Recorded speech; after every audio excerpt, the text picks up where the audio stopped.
Nepal Medical Association presents First NME National Health Summit 2021 Pandemic Preparedness in Nepal. पहिलो NMA national health summit 2021 को यो अन्तिम सत्रपछि अब हामी एउटा विशेष सत्रतर्फ अगाडि बढ्दैछौँ।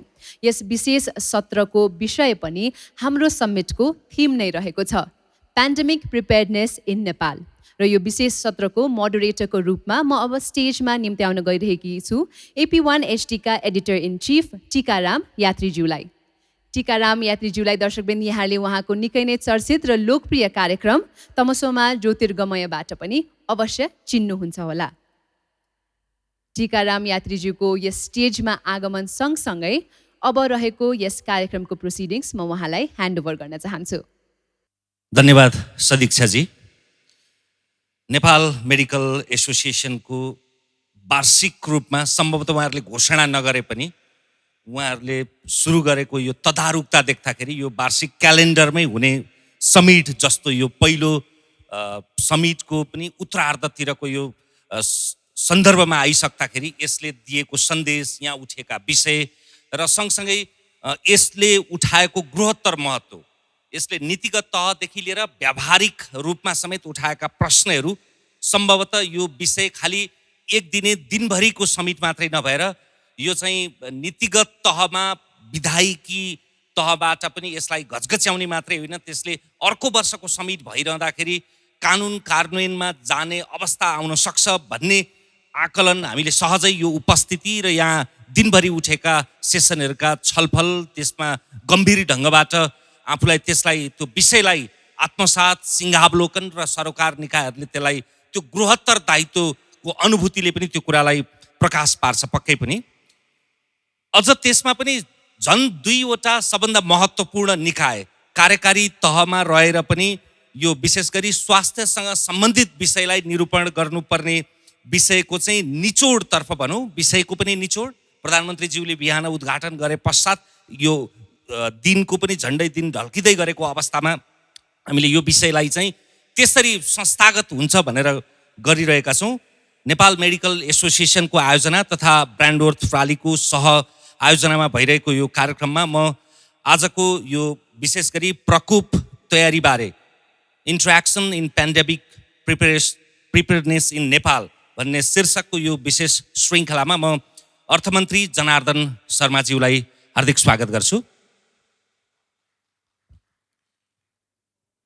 त्यसै गरी अर्का वक्ताका रूपमा म स्वास्थ्य राज्यमन्त्री उमेश श्रेष्ठज्यूलाई पनि ड्यान्समा आमन्त्रण गर्छु, हार्दिक स्वागत गर्छु। र सँगसँगै यो कार्यकारी तहका 2वटा जिम्मेवार मन्त्रालयका मन्त्रीहरूको उपस्थितिले आफैमा धेरै ठुलो अर्थ र महत्त्व बोक्छ, तर त्यसलाई यो के प्रयोजनबाट आयोजना भयो यसको स्वामित्व पनि ग्रहण गर्न र सँगसँगै यसमा यो प्यानलमा साझेदारका रूपमा सहभागिता जनाउनका लागि म नेपाल मेडिकल एसोसिएसनका अध्यक्ष डाक्टर लोचन कार्कीज्यूलाई आग्रह गर्छु। यहाँ सेसनमा उहाँ सहभागी हुँदाहुँदै म मन्त्रीज्यूहरूलाई बुकेद्वारा स्वागत गरिदिनका लागि पनि हार्दिक आग्रह गर्दछु।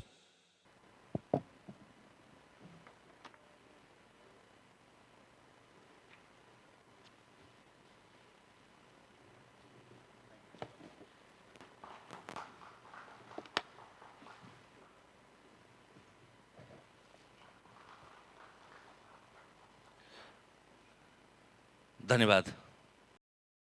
सबभन्दा सुरुमा यसको सहजता, यो यस्ता छलफल, यस्ता कुराकानी चाहिँ वस्तुपरक पनि हुन्, उद्देश्यपरक पनि हुन् र नतिजापरक पनि हुन् भनेर मैले प्रोटोकल भन्दा पनि विषय उठान अझ माझिएर हुन सकोस् भनेर म नेपाल मेडिकल एसोसिएसनका अध्यक्ष डाक्टर लोचन कार्कीबाट सुरु गर्छु। कोभिडलाई हामीले 2 वर्षसम्म बेहोरिरहँदा तपाईँ नेपाल चिकित्सक सङ्घको अध्यक्षका रूपमा त्यसको नेतृत्व गरिरहँदा चिकित्सकलाई मात्रै हेर्नु भएन, उहाँहरूको मर्म मात्रै हेर्नु भएन, बिरामीको मर्मलाई पनि हेर्नुभयो। यो विषयलाई यसरी हेरिरहँदाखेरि तपाईँले चाहिँ कुन स्तरको, कुन गहनताको चाहिँ समस्या देख्नु भएको रहेछ स्वास्थ्य क्षेत्रमा? धन्यवाद टिकाजी। सबभन्दा पहिले त म माननीय मन्त्री, अर्थमन्त्री र माननीय राज्यमन्त्रीलाई, स्वास्थ्य मन्त्रीलाई म धन्यवाद तथा स्वागत गर्न चाहन्छु। हामीले यो पेन्डेमिक प्रिपेयरनेस इन नेपालको कार्यक्रम गरिरहँदाखेरि हामीले फर्केर हेर्दाखेरि जब पेन्डेमिक नेपालमा आयो हामी वास्तवमा प्रिपेयर्ड थिएनौँ। एउटा रियाक्सनको रूपमा हामीले एक्सनमा आएको एक्सनमा हामीले रियाक्ट मात्रै गऱ्यौँ, रियाक्सनमा गयौँ, जसले गर्दाखेरि हामी प्रिपेयर्ड रहेनछौँ र प्रिपेयर्डनेस आवश्यकता रहेछ र आगामी दिनमा यस्ता पेन्डेमिकहरू आएको खण्डमा हामी कसरी तयार भएर बस्नुपर्छ भन्ने कुरा र हाम्रो पोलिसी यसको एउटा सर्ट एनालाइसिस जस्तो गरेर निचोड निकाल्ने यो कार्यक्रममा हामीले फर्केर हेर्दाखेरि के देख्यौँ भन्दाखेरि जसरी एउटा भुइँचालो आउँदाखेरि एउटा विपद व्यवस्थापनको एउटा राज्यमा एउटा संयन्त्र छ, समिति छ। जब कुनै ठुलो भुइँचालो आयो, कुनै ठुलो विपद आयो भने त्यो मन्त्रालय जब राज्यले यो विपद हो भन्ने घोषणा गरिसकेपछि त्यो अटोमेटिकली त्यो च्यानल्सहरू मोबिलाइज हुन थाल्छ र बिचबिचमा त्यस्ता खालका ट्रेनिङहरू पनि गरिन्छ जसले गर्दाखेरि हामी विपदमा तयारी अवस्थामा बसिरहेका हुन्छौँ। तर यस्तो पेन्डेमिकमा हामी त्यस्तो कुनै पनि तयारी नगरिकन बसिरहेको देख्दाखेरि चाहिँ वास्तवमा एउटा पेन्डेमिक प्रिपेयरनेसको लागि एउटा पेन्डेमिक व्यवस्थापन समिति नै एउटा राज्यले परिकल्पना गर्नुपर्ने हो कि त्यो सायद स्वास्थ्य मन्त्रालय अन्तर्गतमा राखेर हुन्छ कि या कसरी हुन्छ, त्यसको एउटा पोलिसी लेभलमै एउटा व्यवस्थापन हुनु पऱ्यो, जसले गर्दाखेरि चाहिँ हामीले अहिले भएका पेन्डेमिक जस्तै यो पेन्डेमिक त पहिले पनि आएको थियो यस्ता खालका पेन्डेमिकहरू र भविष्यमा पनि अहिले ग्लोबल वार्मिङदेखि लिएर विभिन्न कारणले गर्दाखेरि यस्ता भाइरसहरू आउने दिनहरूमा पनि आउने चुनौतीहरू छ भने त्यस्ता पेन्डेमिकहरूको प्रिपेयरनेस त्यो समिति, व्यवस्थापन समिति र विभिन्न निकायहरूले चाहिँ लगातार रूपमा गर्नुपर्ने र कुनै त्यस्ता खालका भाइरसहरू आयातित भइरहेछन् कि नयाँ आइरहेछन् कि त्यसको स्टडी गर्ने र भएका जनशक्तिहरूलाई त्यसको लागि ट्रेनिङहरू, बिचमा क्यापेसिटी बिल्डिङका कामहरू र त्यो पेन्डेमिक राज्यले घोषणा गर्ने बित्तिकै त्योसँग जोडिने अरू संयन्त्रहरू चाहिँ अटोमेटिक एक्टिभ हुनु पर्ने। जस्तै कि अब स्वास्थ्य मन्त्रालय एक्लैले पनि थेक्न नसक्ने कुराहरू हुन्छ र त्यसमा भनौँ न गृह मन्त्रालयको सहयोग, अर्थ मन्त्रालयको सहयोग, राज्यको अरू संरचनाको पनि सहयोग चाहिने भएकोले गर्दाखेरि त्यो चाहिँ एउटा कन्टिन्युस प्रोसेसमा त्यो गयो भनेदेखि हामी आउने दिनमा त्यो चिज गर्न सक्छौँ भन्ने एउटा हामीले फिल गरेको कुरा। यही सन्दर्भमा नि जस्तो यो त तपाईँले भने जस्तो यो पेन्डेमिक आउनुभन्दा अगाडि हामीले नगरिरहेको तयारीको अवस्था आयो। अब त यो 1.5 वर्ष बितिसकेको छ होइन। 1.5 वर्षको काम गराइ हेर्दा यो कुनै अमुक मन्त्रीलाई, मन्त्रालयलाई भन्ने भन्दा पनि हाम्रो त अब मन्त्रालयको अविच्छिन्न निरन्तरताको कुरा गर्ने हो भने अघिल्लो सेसनमा पूर्व स्वास्थ्य मन्त्री गगन थापाजीले भन्दै हुनुहुन्थ्यो 2072 सालमा संविधान जारी भए यताका 6 वर्षमा तपाईँको 12-14 जना स्वास्थ्य सचिव परिवर्तन भइसक्नु भयो भने पछाडि त्यसको संस्थागत रूपमा जवाबदेहिता, उत्तरदायित्व भएन भने त त्यो व्यक्तिलाई मात्रै केन्द्रमा राख्ने हो भने त त्यो त कहाँ पुग्छ अवस्था त्यस्तो देखिन्छ। यो कोभिडले चाहिँ केही सिकायो कि सिकाएन हाम्रो स्वास्थ्य क्षेत्रलाई? धेरै कुरा सिकाएर गएको छ। वास्तवमा कोभिड एउटा च्यालेन्ज मात्र नभएर एउटा अपर्च्युनिटीको रूपमा आएको थियो। हामीले एउटा यस्तो अवसर पाएको थियौँ जुन बेलामा स्वास्थ्य मन्त्रालयलाई कसैको ध्यान नभइरहँदाखेरि सारा प्रधानमन्त्री लगायत सम्पूर्ण अरू मन्त्रालयहरूको पनि ध्यान स्वास्थ्य मन्त्रालयमा, जर्नलिस्ट साथीदेखि लिएर सारा मान्छे पब्लिकहरूको ध्यान चाहिँ स्वास्थ्य मन्त्रालयमा भएको र सबैले ध्यान दिएको बेलामा हामीसँग त्यतिखेर भएका कमी कमजोरीलाई हामीले यदि सच्याउँदै गएको भए, चाहे त्यो पोलिसीमा, चाहे त्यो जनशक्तिका कुराहरू, चाहे त्यो पूर्वाधारका कुराहरू, यी सबै चिजलाई हामीले 1.5 वर्षको बिचमा त्यो चिजलाई पनि एकातिर कोभिडलाई म्यानेज गर्दै जाँदाखेरि हाम्रो सिस्टममा भएका कमी कमजोरीलाई पनि म्यानेज गर्दै गएको भएदेखि सायद हामी कोभिड जित्दै गर्दाखेरि एउटा राम्रो, सक्षम, एउटा सबल स्वास्थ्य मन्त्रालय पाउँथ्यो। अब यो कुरामा हामीले फेस गरेको कुराहरू सबभन्दा इम्पोर्टेन्टली त हामीले अहिले संहितामा गएकोले गर्दाखेरि 3टा टायर अफ गभर्मेन्ट अहिले छन्, त्यो बिचको कोअर्डिनेसनका कमी कमजोरीका कुराहरू आए। हामीले के भन्छ जुन स्थानीय तहमा जनशक्तिको अभाव, पूर्वाधारका अभावहरू, त्यहाँ भएका जनशक्तिको क्यापेसिटी बिल्डिङमा हाम्रो कमी कमजोरी, अब त्यहाँ हामीले भेन्टिलेटर पुर्याए पनि त्यो भेन्टिलेटर चलाउन नसक्ने जनशक्तिहरू, यी चिजहरूको एउटा कमी कमजोरी 3टा टायर अफ गभर्मेन्ट भयो भने सबभन्दा ठुलो हामीले देखेको भनेको जनशक्तिको नम्बर्स। अब हामीले फर्केर हेर्ने हो भनेदेखि तपाईँले 2048 सालदेखि यतातिर जनशक्ति कहिले पनि दरबन्दीहरू खुलिएको छैन। नेपालको भनौँ न नेपाल सरकारको स्वास्थ्य मन्त्रालय अन्तर्गत जम्मा 1300 जना डाक्टर छन्। 1 करोड पपुलेसन हुँदाखेरि पनि त्यो 1300 जना थिए, आज 3 करोड पपुलेसन हुँदाखेरि पनि त्यो 1300 जना छन्। त त्यसरी भनौँ न यो 3 करोड पपुलेसन हुँदै जाँदाखेरि प्यारलली डक्टर्सको नम्बरहरू पनि, स्वास्थ्यकर्मीको नम्बरहरू पनि, हस्पिटलको संरचनाहरू पनि थपिँदै जानु पर्थ्यो। तर त्यो भएन। जसरी तपाईँले हेर्नुभयो भने आर्मी त्यतिखेर आर्मीको सङ्ख्या 30,000 थियो भने आज 95,000 पुगेको छ। पुलिसको सङ्ख्या डबल त्रिबल भइसकेको छ। शस्त्रको सङ्ख्या 35,000 त छँदै थिएन। अहिले नयाँ संस्था जन्मेर 35,000 पुगिसकेको छ भने स्वास्थ्य कर्मीको सङ्ख्या चाहिँ जतिको त्यति हुँदाखेरि चाहिँ कतै हाम्रो के भन्छ भनौँ न पोलिसी मेकर्सहरूलाई चाहिँ यो स्वास्थ्य संसदमा इम्पोर्टेन्स छैन कि संविधानमा त हामीले फन्डामेन्टल राइट्सहरू लेखेर टुङ्गाइदिउँ त्यति मात्रै हो कि, या यदि हामीले भनौँ बेसिक कुरा एउटा हामीले एउटा समृद्ध राज्य बनाउने हो भने समृद्ध राज्य बनाउनको लागि सबभन्दा इम्पोर्टेन्ट कुरा के हो भन्दाखेरि मान्छेले अहिले पनि पोलिसी लेभलमा हामी रेलको कुरा पानी जहाजको कुरा गरिरहेछौँ, तर एउटा नागरिकलाई तपाईँले केन्द्रबिन्दुमा राखेर हेर्नुभयो भने बल्ल समृद्धिको कुरा आउँछ। उसलाई परेको बेला स्वास्थ्य उसले कहाँबाट पाउने, कसरी पाउने सहज रूपमा, उसको छोराछोरीको एजुकेसन के गर्ने, उसले जागिर कति पाउने, कहाँ पाउने भनेर उसलाई केन्द्रमा राख्दाखेरि हामीले एउटा समृद्ध नेपाल पाए जस्तो। स्वास्थ्यमा यदि तपाईँले एउटा समृद्ध एउटा सफल सबल स्वास्थ्य नेपालमा पाउने हो भने एउटा त्यसलाई चाहिँ एउटा स्वास्थ्य कर्मीलाई सेन्टरमा नराखिकन हुँदैन। जस्तै अघिल्लो तपाईँले बजेट हेर्नुभयो भने त्यहाँ बजेट चाहिँ कोभिड मैत्री भनेर त लिएर आइयो, तर त्यतिखेर के गरियो भन्दाखेरि भेन्टिलेटरको कुरा गरियो, आइसियूको कुरा गरियो, बेडको कुरा गरियो, तर जनशक्तिको परिकल्पनै गरिएन, जनशक्तिको बारेमा बोल्दै बोलिएन। 753वटा भनौँ नगरपालिकामा स्थानीय तहमा तपाईँ हस्पिटल बनाउने कुरा गर्दै गर्दाखेरि चाहिँ त्यहाँ स्वास्थ्य कर्मीको तपाईँले परिकल्पनै गर्नु भएको छैन। हामी कसरी यो पोलिसी बनाइरहेछौँ भन्ने ठुलो प्रश्न उठिरहेको छ कि त्यहाँ आखिर बिरामीलाई जाँच्नको लागि त जबसम्म तपाईँको एउटा राम्रो जनशक्ति त्यहाँ हुँदैन, त्यहाँ त भेन्टिलेटर यी चिज भनेको त सेकेन्डरी कुरा, सबभन्दा पहिले त उपचार दिने जनशक्ति हो।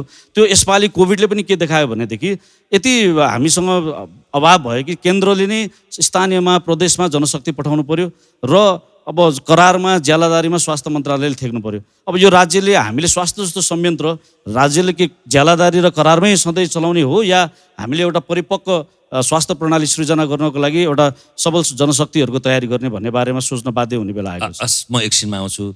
बडा फराकिलो ढङ्गबाट यो विषय उठान भएको छ। स्वास्थ्य राज्यमन्त्रीज्यूलाई सबभन्दा सुरुमा त अब तपाईँ भर्खरै आउनु भएको छ, जिन्दगीको नयाँ इनिङ सुरु भएको छ, प्राविधिक रूपमा, व्यवस्थापकीय रूपमा, निजी रूपमा, सफल उद्यमीका रूपमा अहिले राजनीतिमा त्यो पनि कार्यकारी भूमिकामा हुनुहुन्छ। आफ्नो संक्षिप्त अनुभूति पश्चात तपाईँले यो 1-1.5 महिनामा ठ्याक्कै गरेको, गर्न खोजेको, त्यसले अल्पकालीन, मध्यकालीन र दीर्घकालीन प्रभाव पार्ने कुरा के?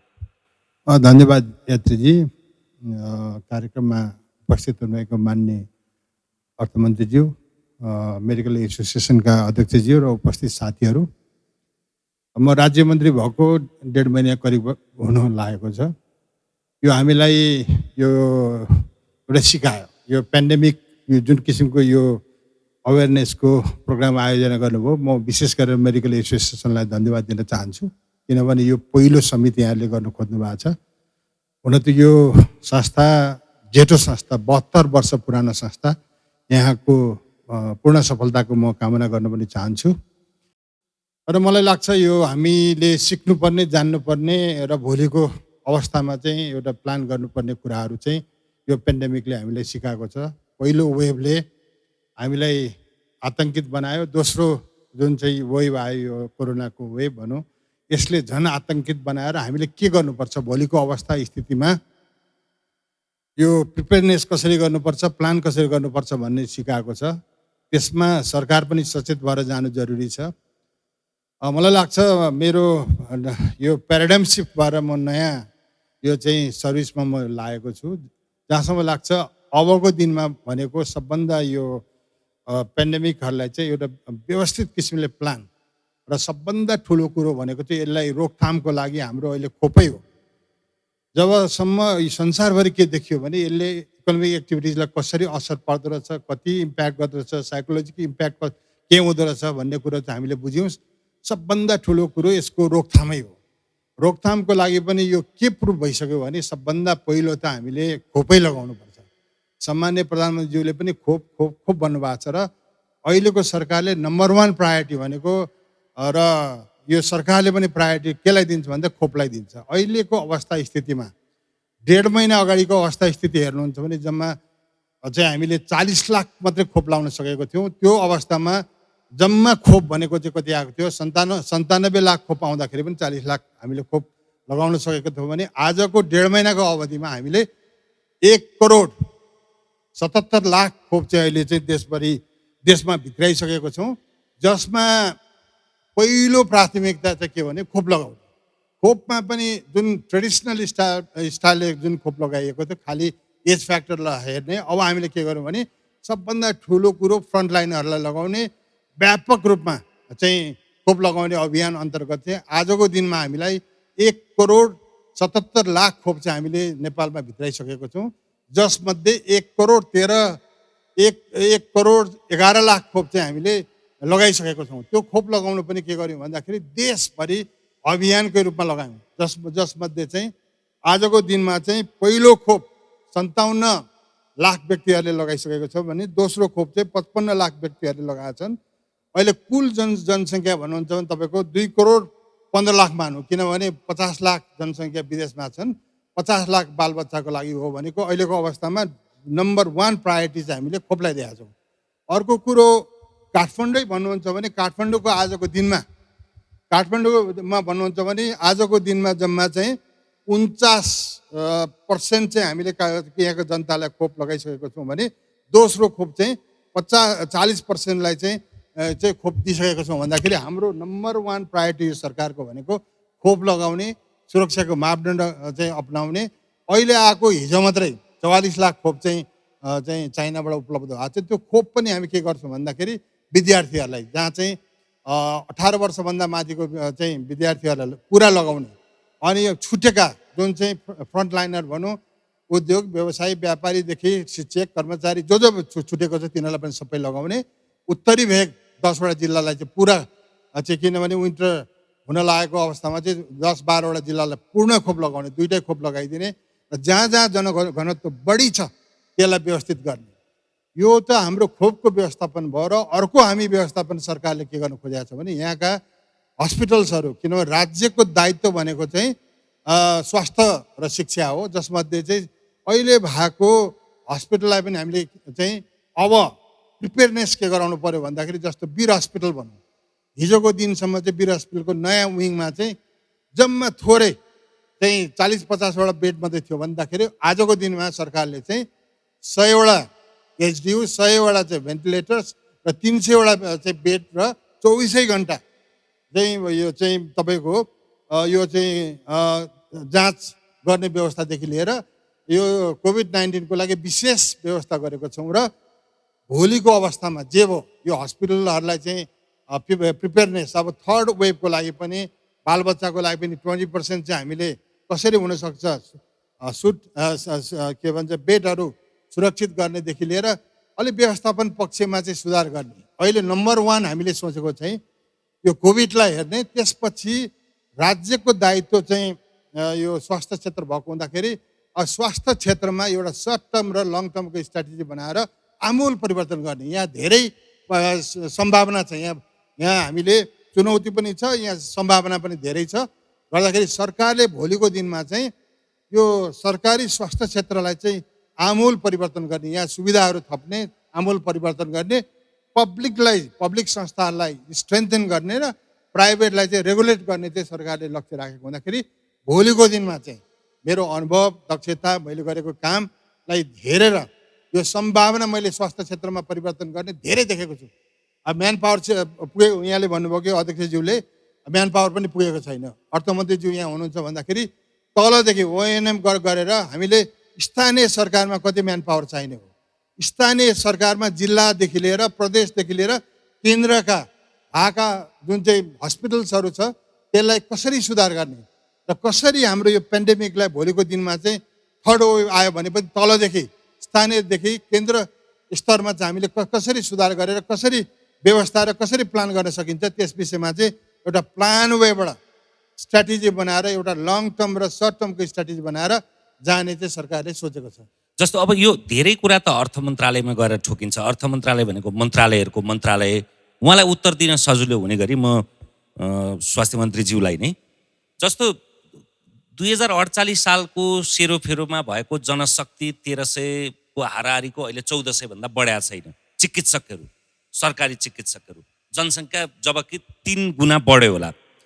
त्यस पछाडि तपाईँको सन् 2000मा जेनिभामा भएको विश्व स्वास्थ्य सङ्गठनको सम्मेलनले एउटा के प्रक्षेपण मात्रै होइन, त्यो सबैलाई सामूहिक आह्वान के गरिएको रहेछ भने कम्तीमा स्वास्थ्यमा चाहिँ डबल डिजिटको चाहिँ राष्ट्रको बजेटको डबल डिजिट भनेको 10% कम्तीमा चाहिँ बजेट हुनुपर्ने।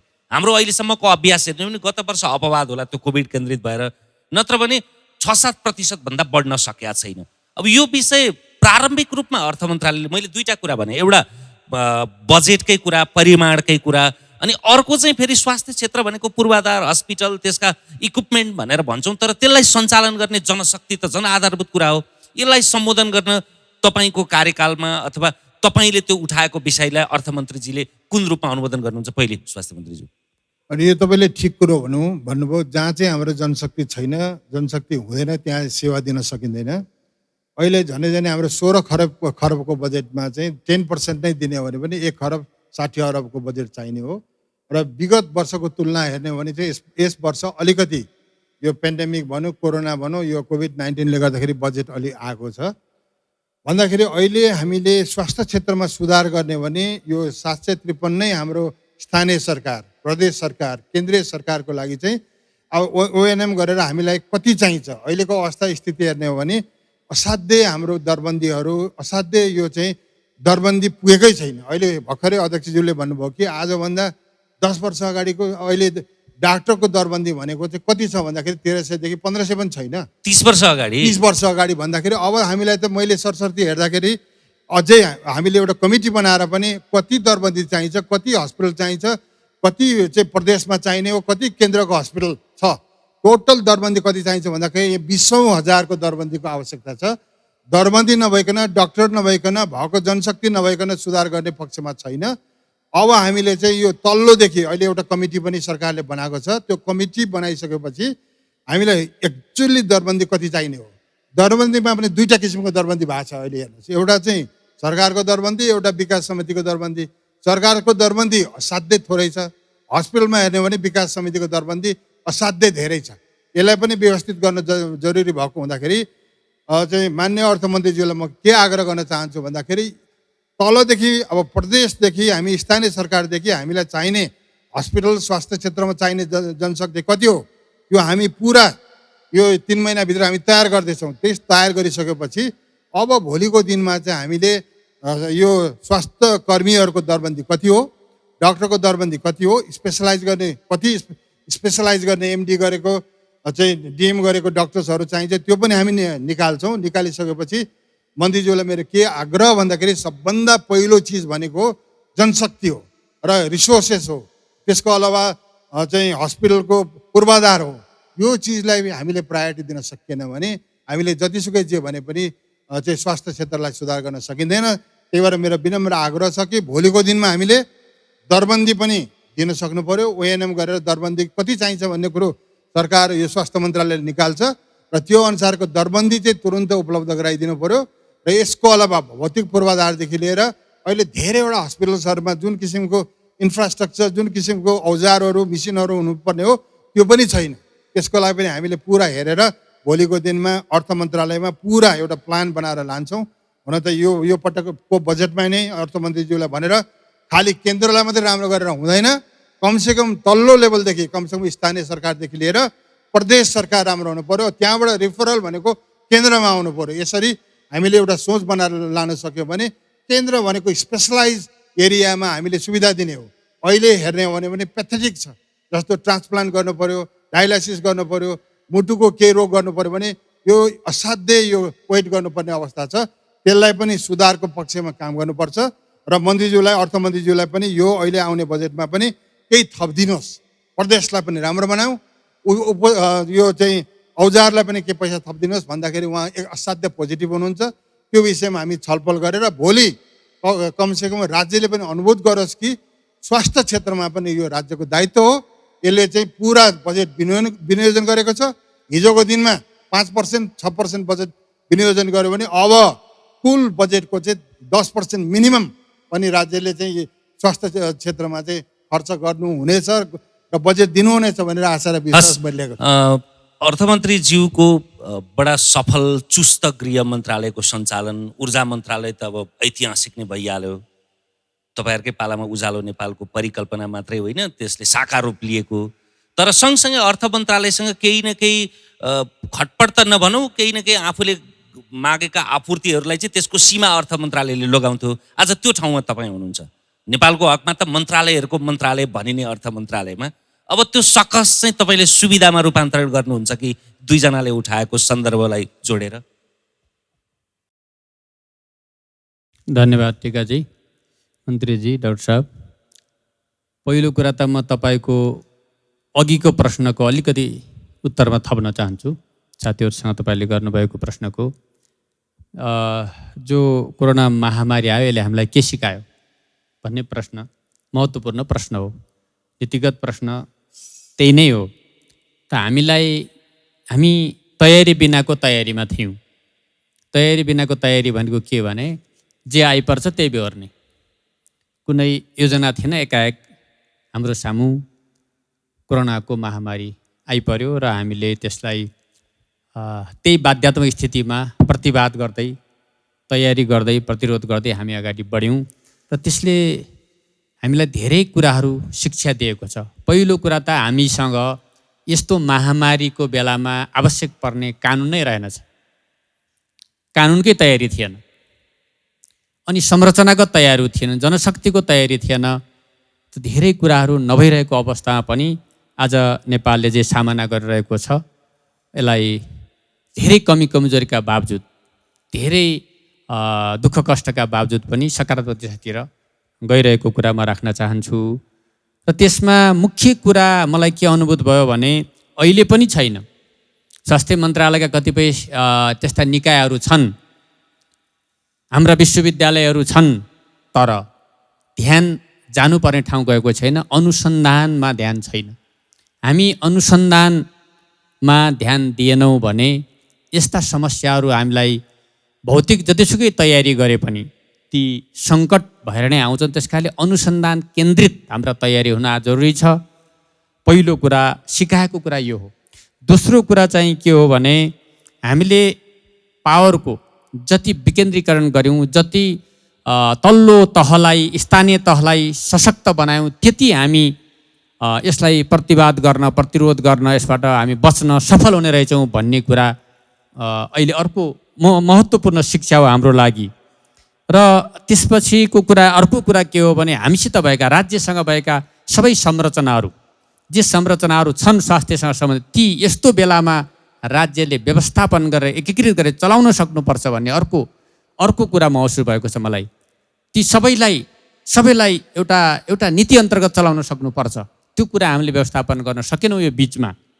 र हामीसित भएको जनशक्ति, सरकारी जनशक्ति कति छ एउटा कुरा हो। र महामारीको बेलामा, युद्धको बेलामा सबै नागरिक लडे जस्तै यो महामारीमा पनि सबै नागरिक र स्वास्थ्यकर्मी र डाक्टरहरूलाई सही निर्देशन गरेर एकीकृत रूपमा चलाउनु पर्छ भन्ने कुराहरू समेत शिक्षाको रूपमा आएको छ। र अब त्यसको लागि हामीलाई त्यस्तो एउटा संस्था चाहियो। स्वास्थ्य मन्त्रालय छन् त, विपद व्यवस्थापन बोर्ड छ। विपद व्यवस्थापन बोर्डभित्र बाढी, पहिरो आदि इत्यादिको बारेमा चर्चा गरिएको छ। स्वास्थ्य सङ्कटहरू, स्वास्थ्य समस्याहरू आउँदा भन्ने कुरा त्यहाँ अझ स्पष्ट छैन। त्यस्तो संरचना हामीलाई चाहियो कि पेन्डामिकहरू आइपुग्दा के गर्ने, त्यस्तो संस्था कुन हो, त्यसले के तयारी गरिरहेको छ भन्ने कुरा संस्थाको तयारी गर्नुपर्छ भन्ने मलाई लागिरहेको छ। व्यवहारिक रूपमा हामीलाई के शिक्षा प्राप्त भयो भन्दाखेरि तपाईँलाई म सानो उदाहरण दिन चाहन्छु कि यो महामारी आइसकेपछि मैले एउटा पालिकामा म आफै स्वयं पनि गएको थिएँ र गएर 15 दिनभित्र 12 बेडको एट्याच बाथरुम सहितको पक्की घर बनाउन सफल भइयो। त्यो एउटा प्रयोग थियो। त्यो प्रयोगले के गर्यो त भन्दाखेरि सबै पालिकामा त्यो गर्न सकिन्छ, देशभरि नै गर्न सकिन्छ। हामीसित जनशक्तिको भौतिक पूर्वाधारको समस्यालाई तत्काल पनि हल गर्न सकिन्छ भन्ने एउटा उदाहरण मात्रै मैले भन्न खोजेको हुँ। यस अर्थबाट हामीले अहिले स्वास्थ्य क्षेत्रका मतलब विज्ञहरू, डाक्टरहरूको सम्पूर्ण रूपले, समुचित रूपले प्रयोग हुने, एकीकृत रूपमा उहाँहरूलाई सञ्चालन गर्ने वातावरण बनाउनुपर्छ। आज उहाँहरू बाध्य हुनुहुन्छ हस्पिटलमा केही घन्टा काम गर्ने, केही घन्टा प्राइभेटमा काम गर्ने बाध्य हुनुहुन्छ। त्यो अवस्था सिर्जना नभएर उहाँलाई आवश्यक पर्ने स्रोतहरू राज्यले उपलब्ध गराउने हो भने सम्पूर्ण समय दिनुहुन्छ जस्तो मलाई लाग्छ। यतातिर पनि हामीले सोच्नुपर्छ। जहाँसम्म यहाँले अहिले गर्नुभएको प्रश्न छ, अब यो जनताको ढुकुटी हो। जनताको ढुकुटीमा जम्मा भएको कुरा हामीले सामाजिक सुरक्षा क्षेत्रमा, हाम्रो अन्य के अरे यो राज्यको के भनौँ चालु खर्चमा, विभिन्न खर्चमा हामीले ठुलो मात्रामा हामीले खर्च गरिरहेको अवस्था छ। विकास निर्माणमा सानो खर्च भइरहेको छ। त्यस कारणले अहिलेको जो राजस्वको ट्रेन्ड छ, अहिलेको जुन विप्रेसनको अवस्था छ, यसबाट मात्रै हुँदैन। अब हामीले आफ्नो देशलाई आर्थिक रूपले आत्मनिर्भर बनाउनको लागि उत्पादनमुखी एउटा अर्थतन्त्र विकास गर्नुपर्छ, उद्योग धन्दा अगाडि बढाउनुपर्छ भन्ने मान्यताका आधारमा अर्थ मन्त्रालयले अहिले नीति योजनाहरू बनाइरहेको अवस्था पनि छ। त्यसकारण हामी ठुलो के राजस्व कर हामी जम्मा गर्न सक्छौँ, सरल रूपमा कम लिएर पनि हामी त्यो गर्न सक्ने अवस्था छ।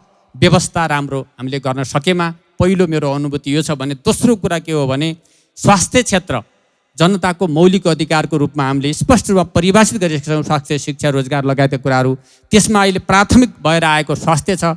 स्वास्थ्यमा पर्याप्त राज्यले लगानी गर्नुपर्छ। अहिलेको लगानी गर्दा म स्वास्थ्य मन्त्रीजीलाई के भन्न चाहन्छु भने, अब तपाईँको अहिलेसम्मको तरिका बदल्नुहोस्।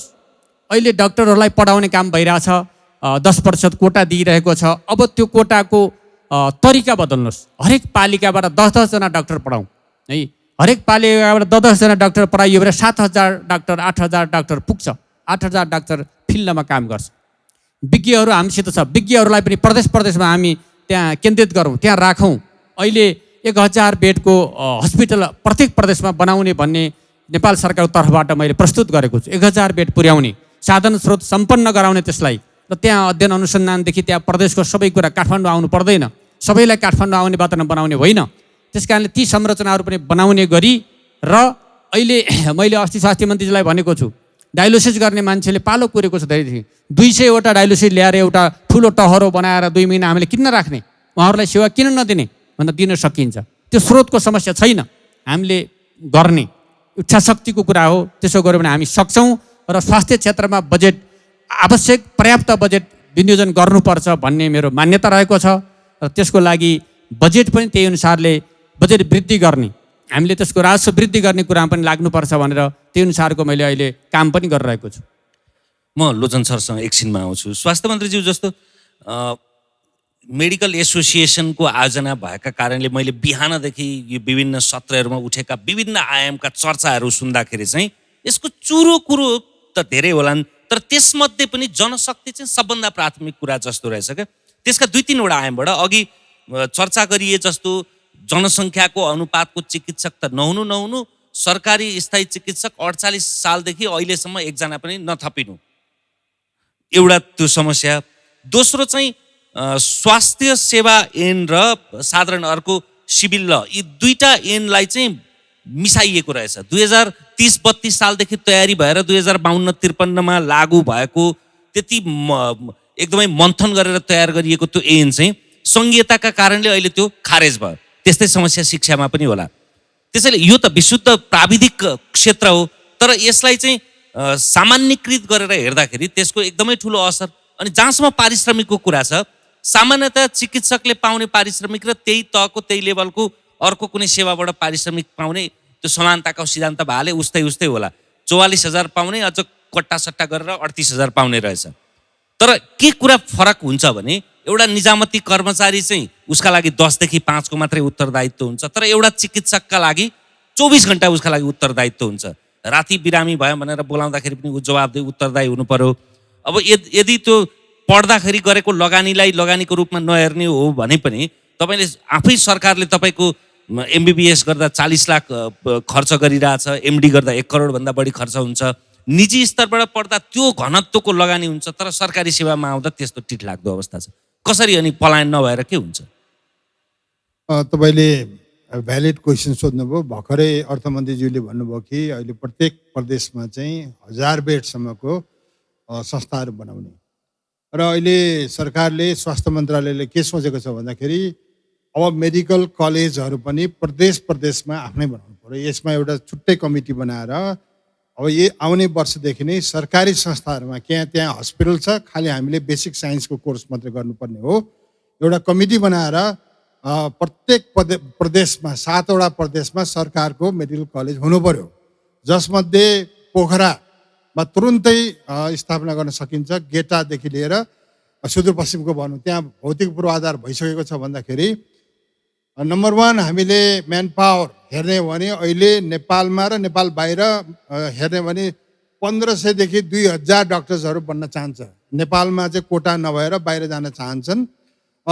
त्यस हिसाबले अब सरकारले के गर्नु पर्यो भन्दाखेरि प्रत्येक प्रदेशमा चाहिँ सरकारी मेडिकल कलेजहरू खोल्नु पर्यो र छात्रवृत्ति दिनु पर्यो। यसको अलावा अहिले त्योभन्दा माथि मास्टर लेभलको प्रोग्रामहरू चलाउनु पर्छ भने एउटा प्याकेजहरू बनाउनु पर्यो जनशक्तिको लागि, जो चाहिँ दुर्गममा जान्छ। अहिले हेर्ने भने 400-500 चाहिँ स्कलरसिपमा पढ्छन्, तर तिनीहरू काठमाडौँभन्दा बाहिर जान चाहँदैनन् भन्दाखेरि एउटा हामीले के गर्नु पर्यो, तिनीहरूलाई पनि प्रदेशमा पठाइदिने र जुन जुन जिल्लामा आवश्यकता पर्छ त्यो त्यो अनुसारको जनशक्तिहरू तयार गर्ने।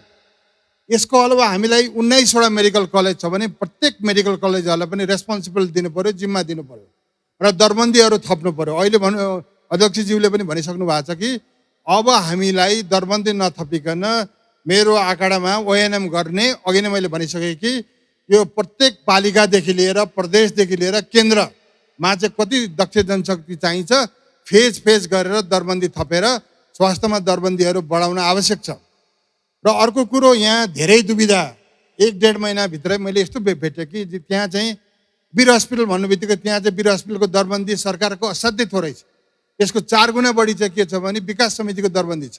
विकास समितिको दरबन्दी चितवन हेऱ्यो भने त्यस्तै छ। भन्दाखेरि यो 22वटा केन्द्रीय हस्पिटलको पनि आफ्नै समस्या भएको हुँदाखेरि अर्को समस्याको जड भनेको मैले के देखेको छु भने हाम्रो प्रतिष्ठानहरू छ, तर प्रतिष्ठानहरू पनि त्यहाँ चाहिँ कोअर्डिनेट गर्ने संस्थाहरू छैन सरकारको भए पनि। त्यसलाई पनि अम्ब्रेला एक्टहरू बनाइदिने प्रतिष्ठानको लागि। र यो जुन चाहिँ विकास समितिलाई पनि हामीले एउटा छुट्टै कानुन बनाउनुपर्छ। हेर्नुहोस्, त्यो छुट्टै कानुन बनाइसकेपछि कमसेकम एउटा ठाउँबाट अर्को ठाउँमा जान सक्ने भने त्यसलाई कन्ट्रोल गर्न सक्ने प्रावधान पनि हुनसक्छ र ऐन चाहिँ स्पष्ट हुनु पर्यो। हेर्नुहोस्, किनभने जबसम्म यो शिक्षा पनि त्यस्तै अहिलेसम्म भद्रगोल छैन, सङ्घीय कानुनहरू बनिसकेको छैन, यो स्वास्थ्य ऐन चाहिँ क्लियर कट सङ्घको के हुने हो, प्रदेशको के हुने हो, स्थानीय सरकारको के हुने हो, छुट्टै भूमिका बनाउन जरुरी छ। र त्यसमा चाहिँ आफ्नो भूमिका, आफ्नो रेस्पोन्सिबिलिटी चाहिँ क्लियरली दिएन भने अहिले पनि समस्या छ। त्यही भएर चाहिँ अहिले प्रदेशमा जाने चाहिँ हाम्रो त्यहाँको जनशक्तिलाई पनि समस्या देखिएको छ, केन्द्रको पनि समस्या देखेको छ भन्दा यसलाई चाहिँ राम्रो ऐन बनाएर, सङ्घीय कानुन बनाएर, छुट्टै कानुन बनाएर गयो भने एकदमै राम्रो हुन्छ। त्यसको अलावा चाहिँ मन्त्रीले भनिहाल्नुभयो, अहिले चाहिँ 1000 चाहिँ को दरबन्दी, एटलिस्ट एउटा प्रदेशमा 1000 को हस्पिटल बनाउने, त्यसलाई साधन स्रोत पुर्याइदिने, प्रत्येक एउटा पालिका भनौँ जिल्लामा एउटा नमुना चाहिँ हामीले हस्पिटलहरू बनाउने। त्यसको अलावा प्रदेशमा पनि कमसेकम काठमाडौँ आउनु नपर्ने चाहिँ त्यहाँ पनि हाम्रो डायलिसिस हुनसक्ने, ट्रान्सप्लान्ट हुनसक्ने, किडनीको भनौँ मुटु सम्बन्धी रोगहरू हुनसक्ने, यो कडा प्रकृतिको रोगहरू पनि कमसेकम त्यहाँ प्रदेशमा पनि हुनसक्ने जनशक्ति, पैसा र हामीले स्रोत उपलब्ध गराएको खण्डमा धेरै राम्रो हुन्छ। यो विषयमा हामीले कमिटीहरू बनाएर अब भोलिको दिनमा यो भएको समस्यालाई कसरी समाधान गर्ने, जसमध्ये चाहिँ प्रदेशको समस्या, स्थानीय पालिकाको समस्या, कुन ठाउँमा अहिले हेर्नु भने मलाई प्रत्येक दिन चाहिँ प्रत्येक पालिकामा 4वटा चाहिँ 15 बेडको हस्पिटल बनाउनु पर्छ भन्छ। जनशक्ति खै, पैसा खै, हस्पिटल मात्रै खोलेर त्यहाँ हुनेवाला छैन। त्यो कुन ठाउँमा हस्पिटल बनाउनु पर्ने हो क्लियर कट हामीले चाहिँ हेरेर बनाएन भने एकदमै ठुलो समस्या पर्छ। त्यही भएर मेरो आग्रह, यसलाई बजेट बढाउनुपर्छ। अहिले भर्खरै मन्त्रीज्यूले भनिहाल्नुभयो कि अर्थमन्त्रीज्यूले राज्यले शिक्षा र स्वास्थ्यमा बजेट बढाउनुपर्छ। अहिले भएको 4-5% को बजेटलाई 10% चाहिँ पुर्याउनुपर्छ। जुनसुकै स्रोत साधन होस्, त्यो स्रोत साधनले हामीले 8-9% बजेट पुर्याइयो भने निश्चय पनि दरबन्दी पनि बढ्छ। त्यसको अलावा स्रोत साधनहरू हस्पिटलहरू पनि बन्न सक्छ। अहिले नै हेर्ने भने हाम्रो रिसर्च र डेभलपमेन्टको हस्पिटल खै, आजभन्दा वीर हस्पिटल भन्नुहुन्छ 100 बेडको हस्पिटल हो। त्यो 100 बेडको हस्पिटलमा खालि बिरामी मात्रै थुपार्ने होइन, हाम्रो रिसर्च र डेभलपमेन्टको खै। यसको अलावा हाम्रो मास्टर लेभलदेखि डिएम पढ्ने डाक्टर्सहरूको उत्पादन हामीलाई कति चाहिन्छ, त्यो विषयमा पनि छलफल गरेर राम्रो प्लान गरेर हामी बनाउँदैछौँ। धेरैवटा कमिटी बनाएको छौँ। अहिले सबभन्दा पहिलो चाहिँ यो पेन्डेमिकलाई कसरी सल्भ गर्ने, त्यसको अलावा चाहिँ यो भएको हस्पिटललाई चाहिँ मिनिमम साधन स्रोतहरूले सरसर्ती हेर्नु गयो भने टिचिङ हस्पिटलमा गयो भने इमर्जेन्सीमा 4 जना त्यहाँ सुतिराखेको हुन्छ। सबभन्दा पहिले त्यसलाई कसरी सुधार गर्ने र भएको रिसोर्सेसहरू लिएर एकदम सुविधा सम्पन्न कसरी बनाएर जाने, त्यस विषयमा हामी गम्भीर भएर हामी छलफल गर्दैछौँ। जहाँसम्म लाग्छ यो 1 महिना 2 महिनामा केही रिजल्ट चाहिँ देखिने किसिमले प्लान गरेर भोलिको दिनमा जानुपर्छ जस्तो मलाई लाग्छ। धन्यवाद। अर्थमन्त्री तिनजनाको मन्थनबाट के देखिन्छ भने बडा सकारात्मक रचनात्मक नै देखिन्छ। तर यसलाई अझ मूर्तीकृत गर्दाखेरि गर्नुपर्ने यो स्वास्थ्य क्षेत्रको सुधारका लागि एउटा त तत्काल दरबन्दी थप गर्नुपर्ने, त्यसमा सैद्धान्तिक सहमति मात्रै भएर भएन, व्यावहारिक रूपमा कसरी कहिलेदेखि गर्ने भन्ने। ठोकिन्छ त फेरि दरबन्दीका लागि पैसा छैन भनेर अर्थमै ठोकिने हो।